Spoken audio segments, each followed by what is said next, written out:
José Manuel Fernandes, bom dia. Bom dia. Surpreendido com os resultados regionais de ontem no arquipélago da Madeira? Mais ou menos. Quer dizer, isto é, mais ou menos no sentido que houve um dos resultados que me surpreendeu de alguma forma, que foi a abstenção. Enfim, ao fim de 3 eleições em ano e meio, eu a essa altura achei que era possível que os eleitores por isso simplesmente dissessem, pá, acabou-se, não estou para isto. Mas pelo contrário, os eleitores parece que desta vez na Madeira acharam que tinham que resolver isto, por assim dizer, e portanto mobilizaram-se para votar, mobilizaram-se, enfim, não são números espetaculares, mas apesar de tudo estamos a falar de passar de mais 2,5 pontos percentuais de participação, é significativo, em número de eleitores não é assim tão significativo, mas mesmo assim estamos a falar de números interessantes. E, portanto, a meu ver... Abstiveram-se 44% dos eleitores. Abstiveram-se 44%, antes tinham-se abstido 46,5%. Portanto, é uma variação, aliás, 46,6%, digamos assim. É uma variação, apesar de tudo, significativa e, sobretudo, se pensarmos que na Madeira há muitos eleitores registados que não vivem na Madeira. Portanto, porque sou imigrante, há abstenção na Madeira e nos Açores por causa de serem duas regiões com muita imigração na América, portanto, Venezuela e Estados Unidos, e também na África do Sul, tem muitos eleitores registados que não vivem no território. Não é como a imigração na Europa, onde as coisas são mais fáceis, digamos assim. Portanto, dito isto, acho que há alguns dados que... Há uma coisa que não me surpreende muito, o mau resultado do Partido Socialista. E não me surpreende muito porque parece que é eu quase que me atreveria a dizer que é uma espécie de sina do Partido Socialista na Madeira. O Partido Socialista só uma vez ameaçou realmente a hegemonia do PSD. Foi em 2015,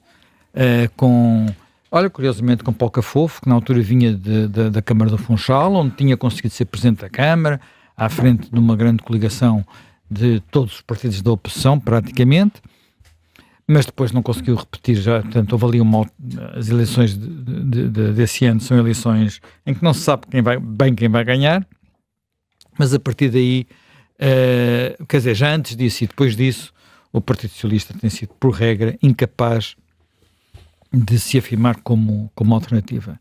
E desse ponto, é um partido que sempre esteve muito dividido, é um partido que experimentou caminhos muito diferentes, é um partido que durante muito tempo teve algo que para os madeirenses assim, é complicado. Eles nos Açores tiveram isso ao princípio, mas depois deram a volta, que não era visto como um partido de autonomia, não era visto como um partido de autonomia, era visto como, até porque havia muitos governos socialistas no continente, e o Alberto João muito vocal, no tempo em que o Alberto João foi o presidente do governo regional, muito vocal contra os governos, mesmo os governos do seu próprio partido. Ele foi um grande opositor de Cavaco Silva várias vezes, foi um grande opositor de Passos Coelho também várias vezes. Portanto, estas coisas aconteciam e o Partido Socialista nunca foi capaz de lidar com isto bem, tentou muitas coisas diferentes, como já disse, coligações, foi recuperar o Paulo Cafofo, mas o Paulo Cafofo depois cometeu um erro, que nessas coisas eu creio que é básico, não é? Quem faz carreira quem faz carreira política em regiões do país que vêem Lisboa como aos olhos, digamos assim, não deve tentar fazer carreira política depois em Lisboa e achar que pode regressar em ombros. Regra geral, quando regressa é maltratado. Isso já aconteceu. O povo castiga. O povo castiga, o povo não gosta, o povo Roma não paga a traidores, como se costuma dizer, e quem vem para o continente da Madeira, ou quem vem para Lisboa vindo do Porto, quando regressa ao seu local de origem achando que vai ser recebido em ombros, por regra isso não acontece. E Paulo Cafofo veio para um governo, foi secretário de Estado apenas, nem sequer foi ministro. Recordamos de Fernando Gomes, que achava que ia ter uma campanha triunfal quando regressou ao Porto depois de ter sido ministro de António Guterres, e foi um desastre. Portanto, acho que esta conjugação de erros não me surpreende muito o resultado do Partido Socialista. Já me surpreende um bocadinho mais o resultado do JBP. O resultado do JBP é muito concentrado. É basicamente o Conselho de Santa Cruz, que é onde o partido nasceu, numa freguesia, primeiro numa junta de freguesia, depois no Conselho, onde ganhou, mas não ganhou por uma margem tão grande como tinha ganho o ano passado. Portanto, a margem em Santa Cruz diminuiu, o PSD aproximou-se muito. Foi de apenas 1%. Hã? Ganhou com apenas 1% de vantagem sobre o PSD. Exatamente, foi uma margem muito curta, o que mostra que, e aliás em Santa Cruz a votação no JDP praticamente não sobe, se compararmos com a votação da eleição do ano passado. Ele depois cresce, quer dizer, é o partido que de alguma forma vai buscar os votos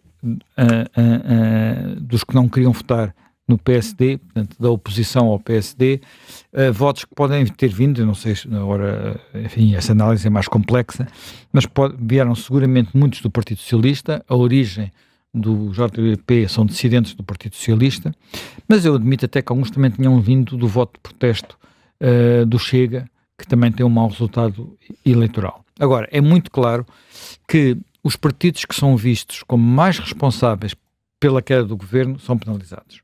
É um clássico nas eleições em Portugal. Quem faz cair governos, quem ameaça a estabilidade é penalizado. Isso aconteceu, enfim, o caso mais clássico de todos é o de Cavaco Silva, a primeira maioria absoluta. Depois tivemos também uma outra, digamos, a maioria absoluta de António Costa, que também resulta de alguma forma de uma queda inopinada nessa altura por causa de um orçamento de Estado provocada pelo Partido Comunista, e quem provoca isto é penalizado. No caso agora, quem foi visto como sendo mais responsável, e eu acho que porventura aquilo que vai ter mais impacto aqui nas eleições nacionais, foram o Chega e o Partido Socialista. Porque digamos, o Partido Socialista fazia um discurso permanente a dizer: o PSD não pode tocar no Chega, o Chega não pode tocar no PSD, e depois, já no continente, quer dizer, primeiro na Madeira e depois no continente, fazem que governos em conjunto, votando ao lado um do outro. Enfim, no caso concreto, a história não é exatamente igual. Na Madeira há uma votação do Partido Socialista a favor de uma moção de censura do Chega.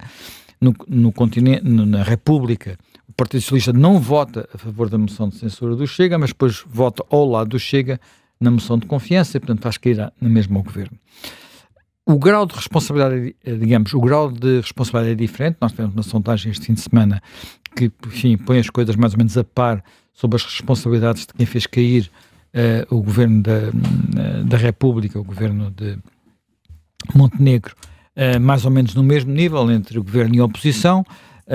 Não conheço sondagens da Madeira que façam essa distinção, mas claramente isso parece ter acontecido.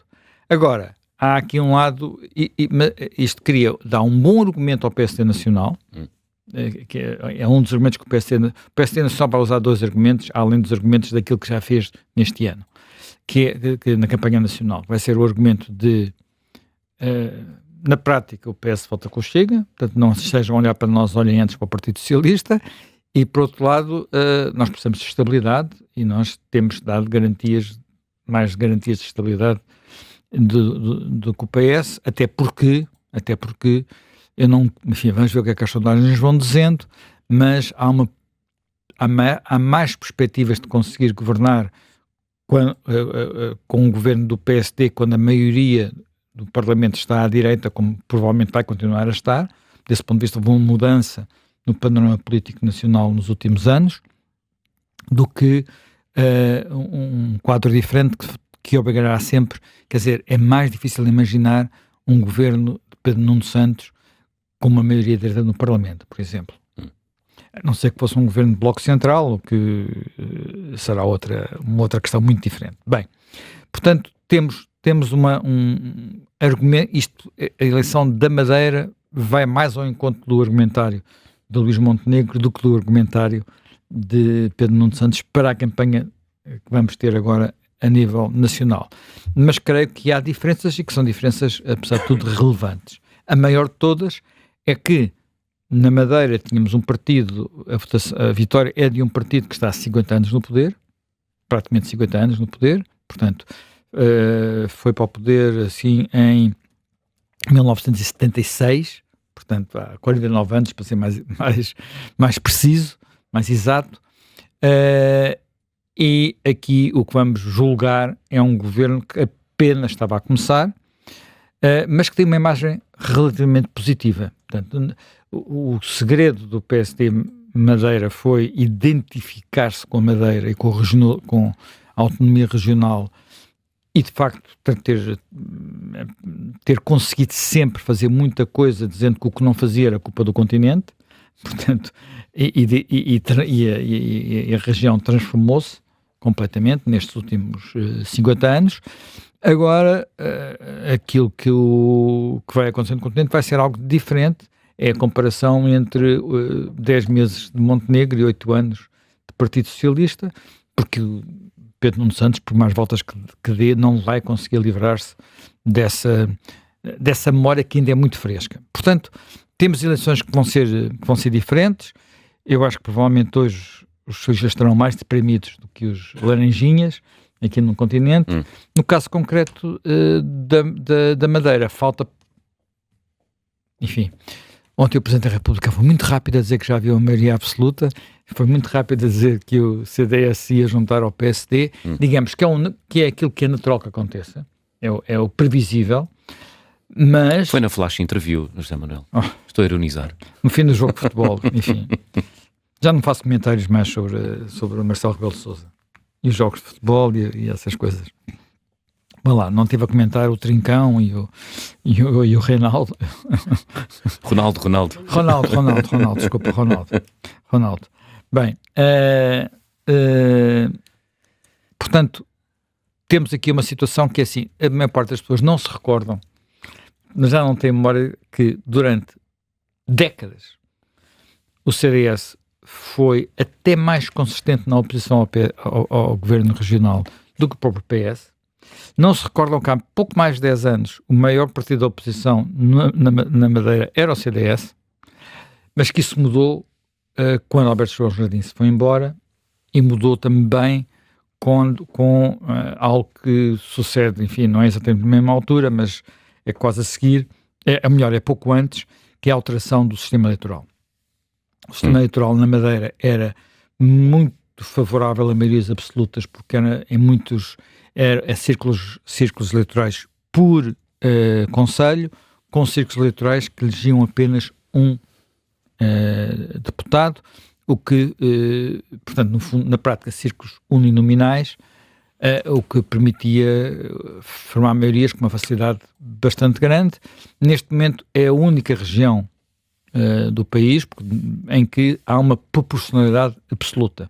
Um único círculo eleitoral e, portanto, resulta daí, portanto, na Madeira passou a ser extraordinariamente, o que era fácil tornou-se extraordinariamente difícil, que é ter maiorias de um só partido. Para ter maiorias de um só partido praticamente é preciso chegar aos 50%. Reparem, com esta votação... Querem alterar o sistema eleitoral? Sim, eu ainda enfim, não tive tempo de fazer essas contas. Bom dia, António Santa Clara. Quem é que quer, quando usa o plural? Apresentaram uma proposta Bom dia, antes de mais. Antes de mais, António Sousa Clara, especialista em Psicologia Social e das Organizações. Bom dia. O Partido Social Democrata apresentou uma medida na Assembleia Legislativa com o objetivo era quase voltar ao sistema anterior. O José Manuel estava exatamente, mas com umas modificações que quase retiravam as críticas de promover a maioria absoluta do único só partido. Só que depois, com a dissolução da Assembleia, essa medida não foi avante. Sim, não é obrigatório, digamos, não é obrigatório voltar a... Vamos lá ver, nós nos Açores tivemos o mesmo problema. A solução foi um círculo de compensação. Sim. Portanto, nos Açores há um círculo de compensação, portanto, porque ambas nos Açores era menos, digamos, era menos radical, porque havia nenhum dos círculos elegia só um deputado, apesar de haver um círculo minúsculo que elegia dois, que é o Corvo. O Corvo tem poucas centenas, portanto, a proporcionalidade estava muito prejudicada, claro, porque 300 ou 400 eleitores no Corvo valiam 2 eleitores, enquanto em São Miguel mais de 100 mil eleitores valiam, enfim, não tinha comparação. Não sei que solução é que eles têm para a Madeira, também não é obrigatório, não faço ideia. Depois ali há questões que às vezes são complexas, que é como é que se fazem, como é que se divide. Se nos Açores as ilhas ajudam, na Madeira podemos dizer sim, na Madeira as ilhas não são exatamente como os concelhos, mas se tu pensares que fazes círculos em que agregas concelhos que nunca estiveram agregados, conhecendo nós o que é a tradição municipal em Portugal, não sei se seria fácil, porque à partida eu diria assim, bem, fazem 3 círculos, por hipótese, um círculo de Funchal, que é metade dos eleitores logo, mais ou menos, um círculo de Porto Santo, porque isso é uma ilha à parte, e um círculo com o resto dos concelhos. Não sei se... Mas na proposta haveria um círculo de compensação também. Sim, pronto, há várias... Pensa que o Miguel Albuquerque vai voltar agora com essa proposta? Depende, porque essa proposta foi feita numa época em que o Partido Social Democrata não conseguia a maioria absoluta desde 2019 sozinho. Conseguia em 2019 com o CDS, conseguiram a maioria absoluta no Parlamento Regional, mas creio que se a proposta foi avante no último ano legislativo, não será difícil, ainda para mais tendo a maioria absoluta, apresentam a proposta que entenderem mais adequada e conseguiriam passar mas depois provavelmente também teria que ir ao Tribunal Constitucional, portanto é uma proposta, quando é o sistema eleitoral, enfim, não sei o que é que seria necessário, agora era preciso, enfim, diminuir um bocadinho, como todos sabemos, os sistemas eleitorais e que devem equilibrar na perspectiva portuguesa, porque nem todos os sistemas eleitorais são assim, constitucionalmente têm que ter respeitar a proporcionalidade, porque isso vem na Constituição, mas ao mesmo tempo há preocupações de governabilidade, e por isso é que nós sabemos que com votações que podem variar, enfim, entre já houve votações de quase 44%, por exemplo, com Guterres, que não deram maioria absoluta, e votações de 41% com Costa, que deram maioria absoluta. Portanto, isto vai variando, às vezes, a fasquia em função do número de partidos e dos ciclos eleitorais, do seu desenho e da sua evolução. Tem havido muitas propostas para alterar isto no sentido de aproximar eleitores de eleitos, que é um dos grandes debates dos politólogos e das pessoas que se preocupam com o sistema político, e eu creio que devia haver alterações ao sistema político, ao sistema nacional. Na Madeira é um pouco diferente, porque aquilo, apesar de tudo, a proximidade com os eleitores é muito maior, é uma região relativamente pequena, ainda por cima não acontece mesmo que nos Açores, em que são 9 ilhas, ali são apenas 2, e toda a gente sabe que os presidentes do governo regional passam férias em Porto Santo, quanto mais não seja. Portanto, aliás, até foi tema de campanha desta vez. Portanto, a situação é um pouco distinta. Agora, eu creio que no caso daquilo que falta, que é saber se o CDS alinhou ou não alinhou, alinha ou não alinha, a perspectiva de facto é que ele venha a alinhar, até porque o seu atual líder tem alguma proximidade, não tem uma intimidade completa com o PSD, mas tem alguma proximidade, e ao PSD julgo que não custa muito voltar a oferecer ao CDS aquilo que o seu líder regional aprecia mais, ou tem apreciado mais, não sei se fosse ser injusto, se não, que é a presidência da Assembleia Regional, para falar de Manuel Rodrigues, e com a presença da Assembleia Regional e um lugar no governo, provavelmente o CDS não terá problemas. Os problemas que existiam entre